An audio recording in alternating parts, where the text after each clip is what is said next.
Two people who loved each other more than life itself. A father and a son who shared one promise, to always come home together. But on a calm, innocent afternoon, that promise shattered. For nearly 10 years, the ocean kept its secrets. Until a fishing crew would one day haul something up from the deep that changed everything. If you're watching this story, please like this video, comment your thoughts, subscribe, and turn on the notification bell to support the channel. Stories like this only surface with your support, and you won't want to miss what comes next. Kodiak Island, Alaska, was a place that seemed almost suspended in time. Its rugged cliffs jutted into the icy waters, waves pounding against jagged rocks with relentless force. Seabirds screamed overhead, and salty winds carried the tang of seaweed and the faint smoke of distant wood fires. For many, it was harsh and unforgiving, but for the Harlands, it was home. Michael Harland, 51, had been a fisherman since he was 17. His hands were calloused, his skin weathered by years of wind and salt. But his eyes carried a softness reserved for his family, a gentleness often unseen by the outside world. His son, Evan, had just turned 18. A quiet, thoughtful boy, he had his father's build but none of his rough edges. Evan's fascination wasn't with the sea, it was with machines, engineering, and the science behind them, but he loved the ocean because it meant being with his father. Their bond was unspoken yet undeniable. Every summer, Michael would take Evan out on the Artemis, a 24-foot vessel he had meticulously cared for over the years. They had their routines, checking the engine, packing the nets, sharing small meals of bread and smoked salmon, and laughing at small mistakes. Those moments, fleeting as they were, created memories Evan would carry forever. But on the evening before their last trip, something was different. Michael had stopped by his sister Claire's home late in the afternoon, unannounced. He looked more serious than usual, a storm cloud of worry hovering over him. "If anything ever happens to me," he said quietly, handing her a small toolbox, "just look after the boy." It was a simple statement, but the way his hands shook slightly, and the tension in his jaw, suggested that he wasn't joking. Claire had pressed for answers, but Michael only smiled faintly and left. That night, Evan packed his gear, double-checking everything. He felt a flutter of excitement, nothing more. He didn't know that by the next day, the excitement would turn to terror. On July 9, 2014, before sunrise, the Artemis rocked gently against the dock. Michael was already on board, checking lines and the engine.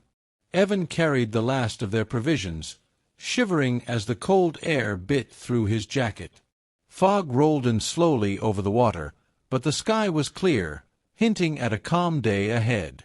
Neighbors waved as they departed. The harbor cameras captured the two of them smiling, unaware that this would be the last time anyone saw them alive. The engine hummed to life, and the Artemis cut through the morning tide. The small town seemed peaceful, yet the ocean beyond was vast and unpredictable. By early afternoon, their journey should have taken them toward the familiar Salmon Run, a known patch of waters 20 miles southwest. But Michael suddenly altered course. GPS records would later show a strange turn toward open ocean, a path rarely taken by small craft. Evan noticed nothing at first, absorbed in adjusting the sails and joking with his father about an old fishing story. But Michael's gaze kept drifting toward the horizon, his hands gripping the wheel just a little tighter than usual. At 7:14 p.m., Michael made a brief radio transmission to another fisherman. "We might be running late." It was a casual statement, ordinary in tone, yet the man on the other end later described a subtle strain in Michael's voice. Not panic, exactly, but a forced calm, like someone speaking while holding back a storm inside. This would be the final contact anyone had with the Artemis. Night fell, and the winds shifted. Small craft advisories were issued. By sunrise, Concern had grown into fear. The Harlands hadn't returned, and the ocean offered no clues, no oil slicks, no flares, no drifted debris. Coast Guard helicopters combed the skies while patrol boats scoured the waters, joined by volunteer fishermen. For 3 days, search parties found nothing. Not a life jacket. Not a hull fragment. The sea had swallowed them whole. In Kodiak, whispers and rumors spread quickly. Some speculated a rogue wave had struck. Others feared an unseen hazard, perhaps a sudden mechanical failure. And yet, some residents remembered Michael's visit to Claire and the strange map he had left behind in his workshop. It wasn't just any map. On it, far from the usual routes, were coordinates circling a deep offshore trench. And alongside it lay a notebook with torn pages, almost as if he had prepared for a contingency no one could yet understand. Neighbors spoke of seeing the two of them laugh earlier in the day, oblivious to the impending danger. Claire recalled the worry in Michael's eyes the night before. He wasn't afraid of the ocean, she said. He respected it. But this felt different. The Harlands' disappearance left Kodiak in stunned silence. 4 years, people walked past the empty dock, imagining the father and son navigating the waves together, oblivious to the abyss that had claimed them. Each anniversary, Claire placed 2 roses on the pier, whispering a prayer she feared might never be answered. The truth was buried under miles of cold, dark water, waiting for the day when the ocean would reveal its secret. And, unknown to everyone at the time, that day was closer than anyone could imagine. For nearly a decade, the Harlands' disappearance had remained one of Kodiak's most haunting mysteries. Townspeople whispered about the father and son who vanished without a trace, a reminder of how fragile life on the edge of the ocean could be. Every year, Claire visited the pier, leaving roses for Michael and Evan, silently pleading for answers that never came.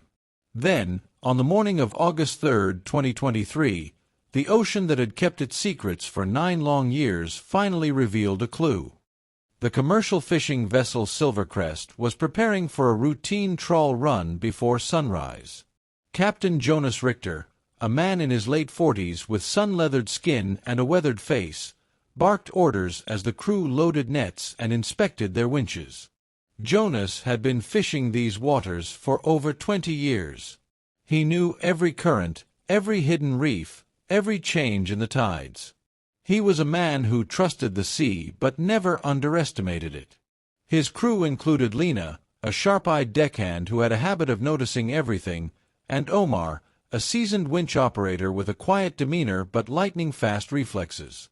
They joked and teased one another as nets were loaded, laughter cutting through the cold morning air. For all of them, this was just another day on the water. By 9:20 a.m., the first net was ready to be dropped. It slipped silently into the water, dragging along the ocean floor. Minutes passed, the hum of the engine mingling with the soft slap of waves against the hull. Then Omar called out, "We've got a snag." At first, Jonas assumed it was just a piece of old debris, a lost buoy, a rope, anything ordinary. But as they tried to pull the net, the tension was abnormal. The weight didn't move like a normal snag. It was solid, immovable, anchored to something deep beneath the waves. When the crew finally lifted the object into the sunlight, their chatter died. The tangled net revealed a fragment of white fiberglass, curved and cracked, encrusted with years of algae and barnacles. Jonas wiped the surface with his sleeve, and as he did, a faint set of letters emerged. RTM. His hands froze. Jonas had seen this name before. It was unmistakable. The Artemis. A shiver ran down his spine. He called the crew together. This is the missing vessel. It has to be." The crew stood in stunned silence. The ocean had finally returned a ghost. But the fiberglass wasn't all. A second item had caught in the net, a small, rectangular metal box, sealed and corroded but intact. Jonas could see faint initials scratched into the surface, MH. For a moment, the men exchanged uneasy glances. The initials were a match. Michael Harland. Lena, voice trembling, muttered, This can't be happening." The implications were immediate. The box could contain anything: personal effects, navigation logs, journals, possibly even the last words of a father and son lost to the sea. Jonas immediately radioed the Coast Guard. Within 2 hours, patrol vessels arrived, assisting in securing the debris. The box and fiberglass fragment were transported to the station for analysis. While the fishing crew recounted every detail, their excitement and unease mixing into a tense, palpable atmosphere. By midday, Kodiak was buzzing with news. Investigators, marine analysts, and Coast Guard officers combed over the fragments. Every surface was photographed, logged, and catalogued.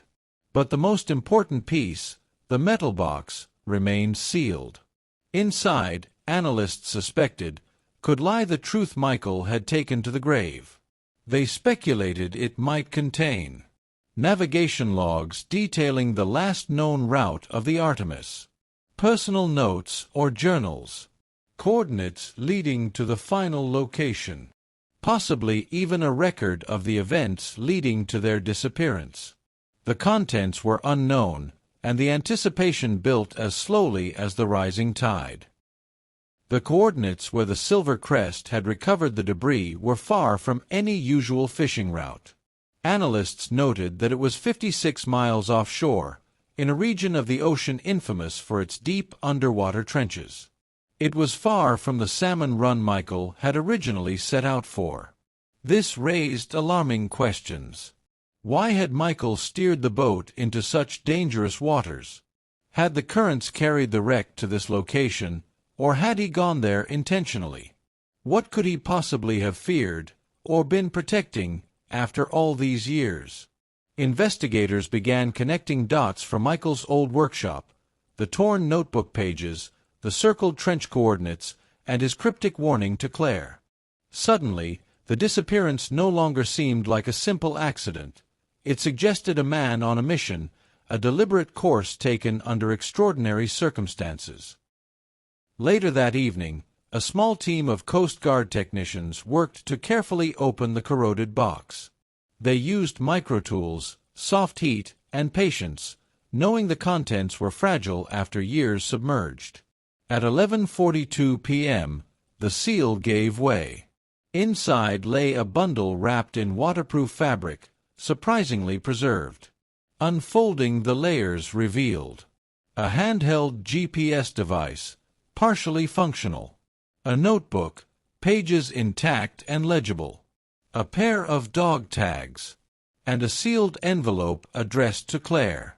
Sergeant Mila Tanek, overseeing the operation, handed the envelope to Claire, who had arrived at the station in the dead of night.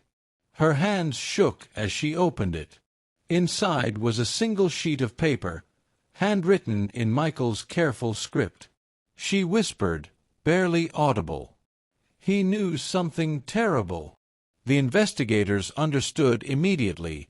This wasn't a casual note. This was a warning, a confession, a plea. The content suggested that Michael's final journey had a purpose beyond fishing, a purpose that involved the ocean's hidden depths and a secret he had kept for decades. Analysts examined the GPS device. Its memory had survived remarkably well, storing fragments of the boat's final route. It confirmed the strange turn recorded on July 9, 2014, away from safe fishing grounds, toward the abyss of the Kodiak Trench. Even more, a second set of coordinates pointed to an abandoned industrial site on Kodiak Island, forgotten by most of the townspeople. Investigators realized Michael had not just ventured into the open ocean.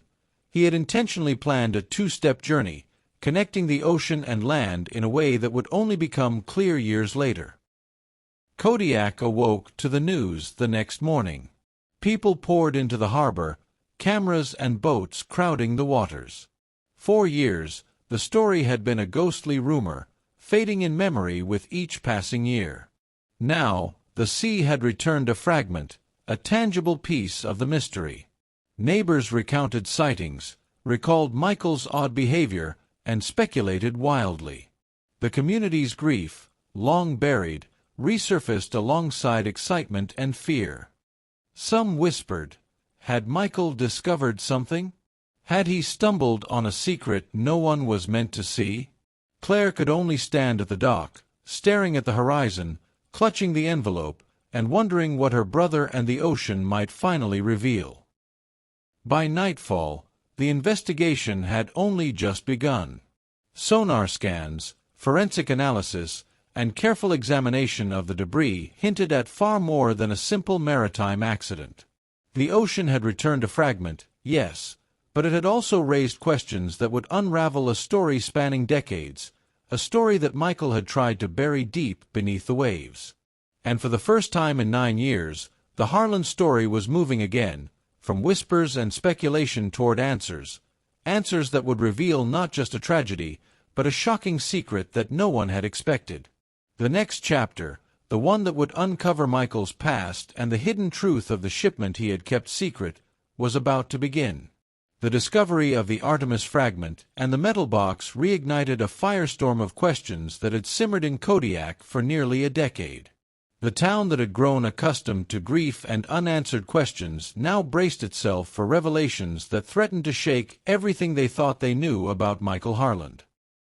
Analysts in Anchorage carefully examined the GPS device recovered from the box. Despite years submerged, portions of its memory were intact. The reconstructed track revealed a series of unusual coordinates, one set leading into the deep waters of the Kodiak Trench, the final resting place of the Artemis, and another set pointing to a forgotten industrial site on the outskirts of Kodiak Island. It became clear that Michael had not wandered off course by accident. He had intentionally navigated into dangerous waters, far beyond the typical fishing routes. And the coordinates on land suggested something he had hidden, long before his disappearance. The investigators realized they were not dealing with a simple accident. Michael's journey had been deliberate, purposeful, and shrouded in secrecy. At first light, a team of investigators arrived at the land coordinates. The area was overgrown, a relic of Kodiak's forgotten industrial past. Rusted machinery leaned precariously, weeds sprouted from cracked concrete, and collapsed warehouses whispered of long-abandoned operations.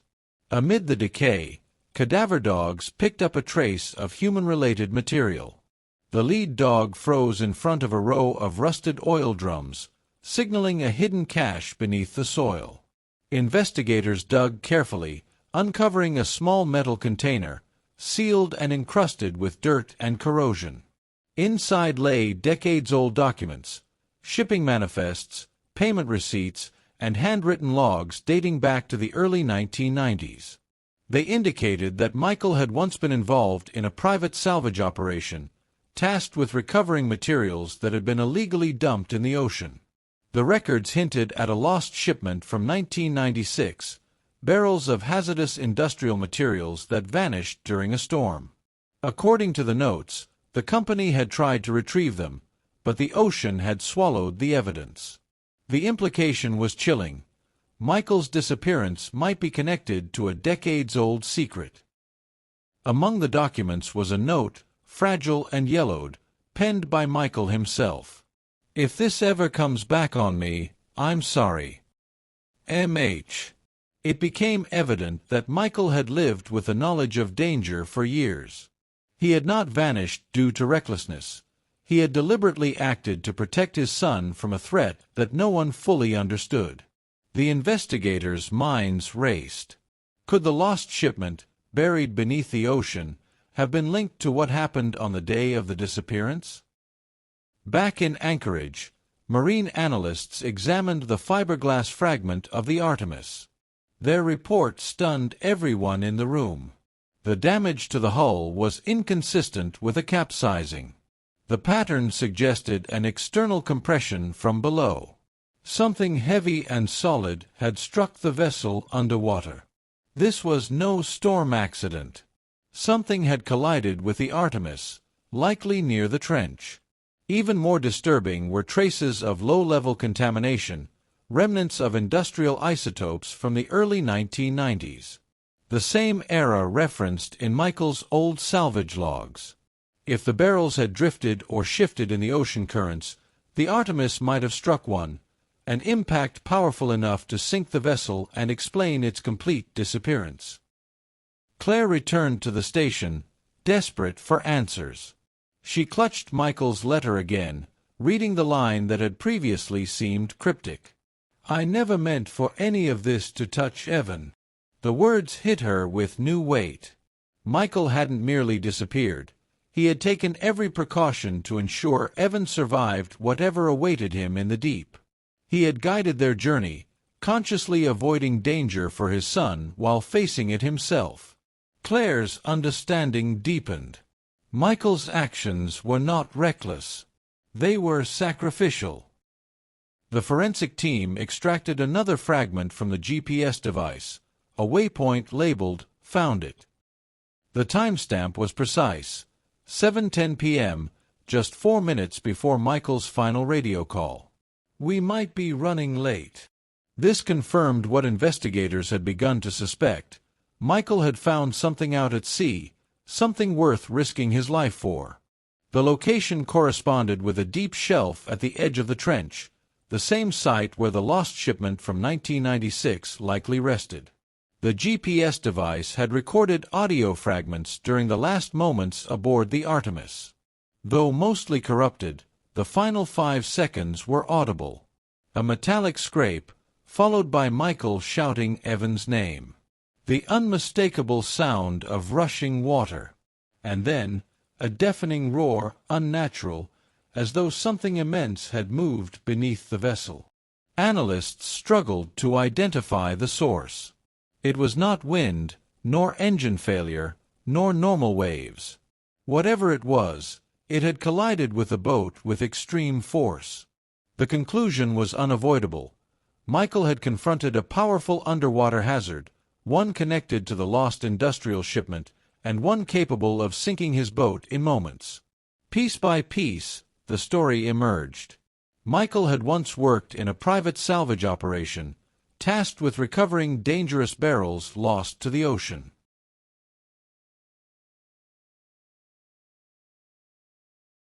One shipment had gone missing during a storm, containing hazardous materials. Decades later, he returned with his son to the trench, likely to investigate or protect the remnants. The final impact that sank the Artemis was no accident. It was a direct encounter with the very cargo Michael had once handled. The father had known the danger and taken every precaution to shield Evan. It was a deliberate, calculated risk, taken out of love. As these revelations circulated, Kodiak was gripped by suspense. Families who had grieved for years now followed every update from the Coast Guard and the investigative team. Every detail of Michael's past, every recovered document, and every new GPS coordinate hinted at a story far larger than a simple maritime tragedy. Rumors swirled. What exactly had Michael found in the trench? Could the barrels have contained toxic materials? Was there something else down there, something unknown, hidden by the ocean for decades? No one had answers yet, but the fear and fascination were palpable. By late September, the team prepared a full deep-sea expedition. Remote-operated submersibles were readied, capable of descending to the abyssal trench where the Artemis had met its fate. Specialized sonar equipment, robotic arms, and cameras ensured nothing would be missed. The expedition wasn't just about recovering a vessel, it was about uncovering the truth Michael had tried to protect. The combined weight of decades of secrecy, the lost shipment, and Michael's sacrifice made it clear. The ocean was about to reveal something extraordinary. And whatever lay at the bottom of the trench would answer the question that had haunted everyone since 2014. What really happened to Michael and Evan Harland? The ocean had kept its secrets for nearly a decade. It had swallowed the Harlands, hidden their vessel, and protected Michael's final mission. But now, with the GPS recovered, the metal box opened, and sonar readings confirming the wreck's location, the time had come to uncover the truth. Kodiak braced itself. Scientists, Coast Guard officials, and private salvage teams prepared for the first descent into the Kodiak Trench, a dark expanse of water more than 6,000 feet deep. No sunlight penetrated this abyss. The temperature dropped sharply. Pressure increased to levels that could crush ordinary vessels. Only robotic submersibles with reinforced hulls could survive. The first submersible, Deep Seeker 7, slipped beneath the waves at 6:45 a.m., its cameras illuminating the black void. On board, technicians monitored every feed, their faces tight with focus. Jonas Richter, the fishing captain who had first recovered the wreckage, watched from the surface, along with Claire and other family members. Hours passed. The submersible descended slowly, scanning the trench floor. Sonar images flickered on screens, jagged cliffs, deep gullies, and the occasional shimmer of metallic debris. Then, at 9:13 a.m., a shape emerged in the sonar feed. A vessel outline, almost intact, its fiberglass hull cracked inward, partially buried in sediment. The Artemis. It was a ghost frozen in time. Robotic arms carefully cleared debris from the vessel. Inside, the submersible's cameras revealed what had been hidden for 9 years. Michael's fishing gear, neatly stacked as if he had planned to return tomorrow. Evan's personal items, a baseball cap, a notebook, and a small model boat. The sealed metal box, untouched by the ocean. But it was the barrels tangled around the wreck that held the key. Corroded but leaking low-level hazardous material, they were remnants of the missing shipment from Michael's early salvage work. Analysts confirmed what the documents had hinted at. Michael had intentionally guided the Artemis to the trench, where the barrels rested, likely to ensure the material remained undisturbed, or perhaps to confront the consequences of his past. Recovered from the box was Michael's journal, preserved under waterproof layers. His words painted a picture of heroism and love. If the ocean takes us, let it take me first. Evan must live to tell the story. I cannot let my mistakes hurt him. The journal detailed his careful planning, his knowledge of the lost shipment, and his ultimate decision to risk his life in order to protect his son. It was clear, Michael had steered the vessel deliberately, navigating treacherous waters to minimize risk to Evan while confronting the dangerous cargo below. Claire read the journal aloud, tears streaming down her face, her voice breaking as she whispered, "He saved him! He saved my son!" Audio fragments from the GPS device had hinted at the final moments. Analysts reconstructed the sequence. 1. A metallic scrape from the hull's underside. 2. Michael shouting Evan's name, steadying him in the small cabin. 3. The deafening roar of an underwater collision, likely caused by one of the barrels shifting unexpectedly.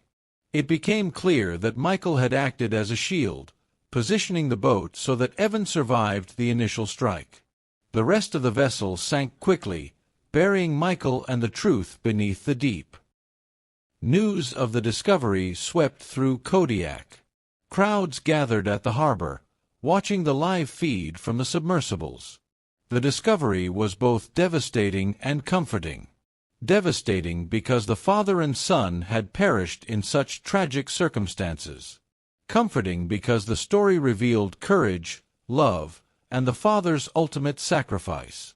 Claire stood on the pier, placing a pair of roses in the water, one for Michael, one for Evan. The waves carried them slowly, a symbolic return to the place where they had disappeared, and a promise kept by the ocean itself.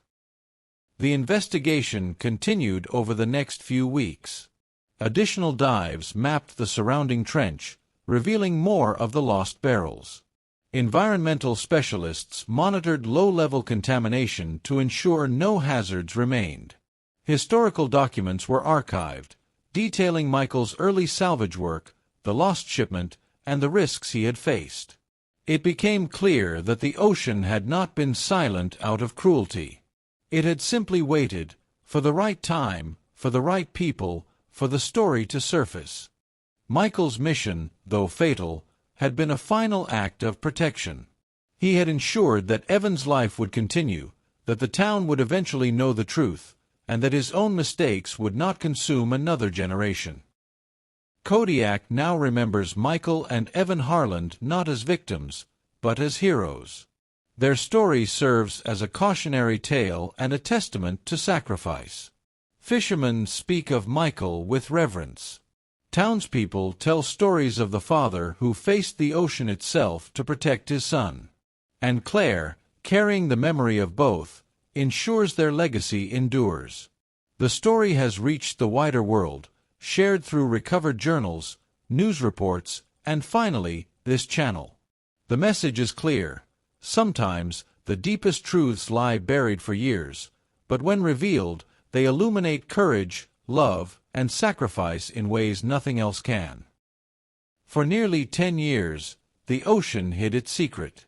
It swallowed the father and son who had trusted it, leaving only whispers behind. But when the truth finally surfaced, it revealed more than tragedy. It revealed love, bravery, and the human spirit confronting forces greater than itself. Michael and Evan's story reminds us all to respect the power of nature, to cherish those we love, and to remember that some sacrifices, though unseen, shape generations. The ocean's depths are endless, but so is a father's love. If this story moved you, please like this video, share your thoughts in the comments, and subscribe for more real-life mysteries and chilling true stories. Don't forget to hit the notification bell. Sometimes, the deepest secrets take years to surface, but when they do, they change everything. Remember, the ocean may hold its secrets, but stories like Michael and Evan's are never truly lost.